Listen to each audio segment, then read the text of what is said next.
पाकिस्तान को बेनकाब करने के लिए जो भारत सरकार के द्वारा जो प्रतिनिधि मंडल जो बनाया गया है और आपका सर्वदलीय प्रतिनिधि मंडल, जिसमें सभी पार्टी के सांसद शामिल हैं, लेकिन कांग्रेस पार्टी का आपत्ति है और कांग्रेस पार्टी का कहना है कि जब भारतीय जनता पार्टी को अपने ही मन से नाम चुनना था तो कांग्रेस पार्टी से क्यों नाम मांगा गया, क्योंकि जिन सांसदों का नाम कांग्रेस पार्टी भेजी उनको सर्वदलीय प्रतिनिधि मंडल में नहीं शामिल किया गया है, कोई दूसरा नाम को शामिल कर लिया गया है, शशि थरूर को शामिल किया गया है, जिसके बाद से कांग्रेस पार्टी आपत्ति जता रही है। आइए पूरी खबर समझाएंगे, बताएंगे, वीडियो कौन तक देखिएगा तभी समझ पाएंगे। नमस्कार, मेरा नाम विश्वजीत कुमार और आप देख रहे हैं वाक फॉर इंडिया न्यूज। जो आपका भारतीय सेना है, जो पाकिस्तान के अंदर जो ऑपरेशन सिंदूर की, जो आतंकवादी ठिकानों को जो ध्वस्त की और जिसके बाद से पाकिस्तान को बेनकाब करने के लिए ऑपरेशन सिंदूर को देश दुनिया में पहुंचाने के लिए भारत सरकार आपका सर्वदलीय प्रतिनिधि मंडल का गठन की है, जिसमें आपके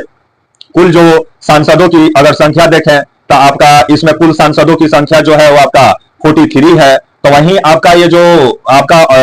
जो सांसद है, ये सांसद सभी पार्टी से लिए गए हैं, आपके चाहे वो समाजवादी पार्टी हो, चाहे कांग्रेस पार्टी हो, या आपका आरजेडी हो, या आपका जेडीयू हो, या आपका डीएमके हो, या आपका जो आपका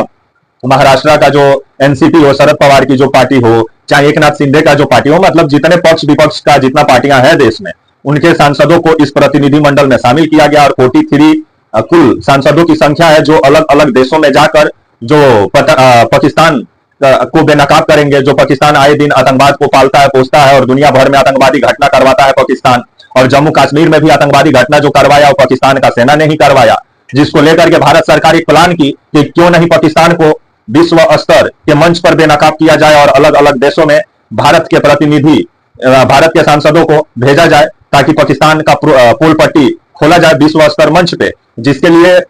डेलीगेशन बनाया गया। और डेलीगेशन में कुल सांसदों की संख्या तो आपको बता दिए 43 है, और अलग अलग मतलब ग्रुप भी बनाया गया है, जिसमें मतलब 7 से 8 सांसद होंगे, और एक ग्रुप में जो 7 से 8 सांसद होंगे वो कम से कम 4 से 5 देश का दौरा करेंगे और वहां जाकर भारत का पक्ष रखेंगे और पाकिस्तान को बेनकाब करेंगे। और पाकिस्तान जो आतंकवाद को बढ़ावा देता है उसको लेकर के देश दुनिया में पाकिस्तान को बेनकाब करने के लिए ये सांसद लोग जो है वो अलग अलग देश का भ्रमण करेंगे और वहां जाकर पाकिस्तान को बेनकाब करेंगे, जिसके लिए मतलब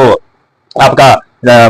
जो सर्वदलीय प्रतिनिधि मंडल का गठन किया गया है, जिसमें आपका कांग्रेस पार्टी का कहना है कि कांग्रेस पार्टी जिन नामों को नहीं भेजी है, मतलब कांग्रेस पार्टी से आपका मौजूदा जो मोदी सरकार है वो बोली कि आप अपने तरफ से सांसदों का नाम दीजिए जो कि आपका सर्वदलीय प्रतिनिधि मंडल में उनको शामिल किया जाए। तो कांग्रेस पार्टी जो अपने तरफ से जो नाम दी, जिसमें आनंद शर्मा थे, गौरव गोगोई थे, डॉक्टर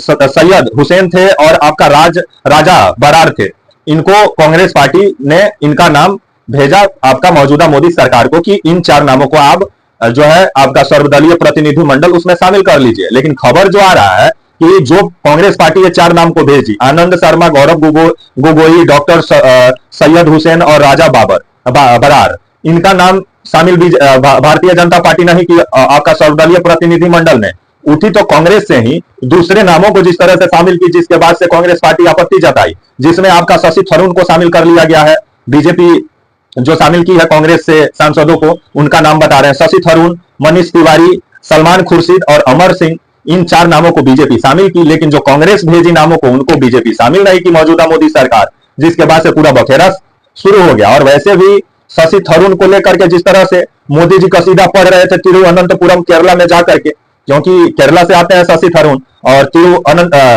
तिरुवनंतपुरम से आपके सांसद भी हैं, 4 बार के सांसद रह चुके हैं और कांग्रेस का जिस समय भारत में शासन था उस समय मंत्री भी रहे और यूनाइटेड नेशन में भी काम कर चुके हैं शशि थरूर, जिसको मद्देनजर रखते हुए बीजेपी के काफी करीबी भी हैं आजकल शशि थरूर, जिसको मद्देनजर रखते हुए बीजेपी जो आपका सर्वदलीय जो प्रतिनिधि मंडल बनाई उसमें शशि थरूर को शामिल कर लिए, जिसको लेकर के कांग्रेस पार्टी आपत्ति जता रही है कि जिन नामों को कांग्रेस पार्टी भेजी भी नहीं उनको जिस तरह से शामिल कर लिया गया है, जिसको लेकर के अभी सिर फुटौल मचा हुआ है। तो वहीं शशि थरूर जो है उनका झुकाव जिस तरह से मोदी जी की तरफ कुछ ज्यादा हो गया है, क्योंकि बीते दिनों बजट सत्र के दौरान मोदी जी सबसे पढ़े लिखे व्यक्ति शशि थरूर को बताए। तिरुवनंतपुरम में आपका एक कोर्ट का उद्घाटन था जिसमें मोदी जी पहुंचे हुए थे, विजयन साहब थे जो वहां के मुख्यमंत्री हैं, आपके जो अडानी साहब का कोर्ट था उसी का उद्घाटन में आपके ये भी थे, शशि थरूर भी थे, और वहां भी खुले मंचों से मोदी जी शशि थरूर का तारीफ किए, जिसके बाद से ये कयास का बाजार अभी भी गर्म है कि आने वाले समय में शशि थरूर क्या कांग्रेस में रहेंगे कि कांग्रेस को छोड़ेंगे, लेकिन उससे उससे पहले जिस तरह से मोदी जी शशि थरूर को खुश करने में लगे हुए हैं, और कांग्रेस पार्टी में जिस तरह से शशि थरूर का जो भूमिका है वो काफी सीमित हो गया है, जिसको लेकर के शशि थरूर पहले से भी परेशान है। क्योंकि शशि थरूर केरला का मुख्यमंत्री बनना चाह रहे थे, केरला में बड़ा पोस्ट लेना चाह रहे थे, चाहे दिल्ली में इनको कांग्रेस पार्टी में ये अध्यक्ष पद का सपना सजाए थे, लेकिन कोई सपना इनका कांग्रेस पार्टी में अभी तक साकार नहीं हुआ है, जिसको लेकर के सपना को साकार करने के लिए मोदी जी का वंदना में लगे हुए हैं। क्योंकि मोदी जी का तारीफ भी किया ऑपरेशन सिंदूर को लेकर के, और तारीफ करना भी चाहिए, लेकिन मोदी जी से सवाल नहीं पूछे। लेकिन उसके बाद जिस तरह से अब जो आपका सर्वदलीय प्रतिनिधि मंडल बनाया गया है, जिसमें शशि थरूर को अमेरिका का जिम्मेवारी दिया गया है कि शशि थरूर जो है वो अमेरिका जाएंगे और अमेरिका में पाकिस्तान का आतंकवाद वाला चेहरा को बेनकाब करने का काम करेंगे, और 4 देश का और भ्रमण करेंगे आपके जो है अमेरिका, ये जो शशि थरूर है। जिसके बाद से और भी जो अलग अलग जो डेलीगेशन जो बनाया गया है, जो खाड़ी देश जाएगा, जो जापान जाएगा, जो आपका यूरोपीय संघ जाएगा, रूस जाएगा, जैसे विभिन्न देश में जाकर के पाकिस्तान का आतंकवाद वाला चेहरा का फुल पट्टी खोलने का काम ये सांसद लोग करेंगे, जो हर एक पार्टी से सांसदों को इस आपका सर्वदलीय प्रतिनिधि मंडल में शामिल किया गया है। लेकिन कुछ नामों पे कांग्रेस आपत्ति जता रही है, जिसको लेकर के भाजपा का कहना है कि जिन नामों को भाजपा शामिल किए वो भी कांग्रेस के हैं, फिर कांग्रेस पार्टी क्यों आपत्ति जता रही है। लेकिन ये लोग जो शशि थरूर हुए, मनीष तिवारी हुए, सलमान खुर्शीद हुए, अमर सिंह हुए, ये कांग्रेस पार्टी में तो है, लेकिन कांग्रेस पार्टी के नहीं है, जिस वजह से मतलब कांग्रेस पार्टी का इन पर भरोसा नहीं है। और भरोसा वाला जिन सांसदों को कांग्रेस पार्टी भेजी, उनको भारतीय जनता पार्टी ऑल प्रतिनिधि मंडल में और आपका सर्वदलीय प्रतिनिधि मंडल में शामिल नहीं की, जिसके बाद से पूरा बखेरा शुरू हो गया है। जो पाकिस्तान को बेनकाब करना था विश्व स्तर पे, अभी भारत में ही जिस तरह से अपने राजनीतिक पार्टियों में जो सिर्फ फुटबॉल मचा हुआ है, तो इसको लेकर के